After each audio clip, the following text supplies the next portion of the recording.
కనిపించిన తల్లిదండ్రులను వృద్ధాశ్రమాల్లో విడిచిపెట్టడం బాధాకరమని విశాఖ జడ్పీ చైర్పర్సన్ లాలం భవానీ అన్నారు. విశాఖలో వానప్రస్థ వృద్ధాశ్రమంలో జే చారిటీ సంస్థ నిర్వహించిన పలకరింపు కార్యక్రమంలో లాలం భవానీ, యాంకర్ లాస్య పాల్గొన్నారు.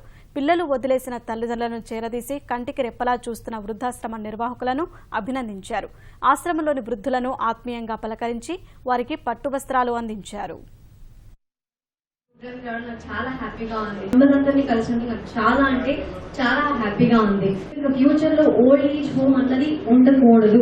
ఎందుకంటే ఓల్డ్ ఏజ్ హోమ్ లో పెరుగుతున్న కొద్దీ ఇంకా ఉంది కదా ఓల్డ్ ఏజ్ హోమ్, ఓకే మన పేరెంట్స్ ని ఇక్కడ జాయిన్ చేయొచ్చు, మనం ఇక్కడ రిలాక్స్ అవ్వచ్చు అని అందరూ అనుకుంటారు. కానీ కాదు, పేరెంట్స్ మనతో ఉంటేనే బాగుంటుంది. మనకేదో పిండి పదార్థాలతో లేదా స్వీట్లు అన్నింటితో భోజనం మనం పెట్టక్కర్లేదు. మన పిల్లలు పలకరింపు, ఆ పలకరింపుకే మనం కలువయ్యామా అనేది అనిపిస్తుంది. పిల్లలు వదిలేశారు అన్న భావం కంటే పిల్లలు ఎక్కడో సంతోషంగా ఉన్నారు, మేము ఎక్కడో సంతోషంగా ఉంటాము, మాకు వీళ్ళు ఈ సంస్థ పెట్టిన వాళ్ళు మాకు ఆనందాన్ని ఇస్తున్నారన్న భావంతో మన సంతోషాన్ని మనం పెంచుకుంటూ బాధను తగ్గించుకుంటూ ఆనందంగా ఉండాలని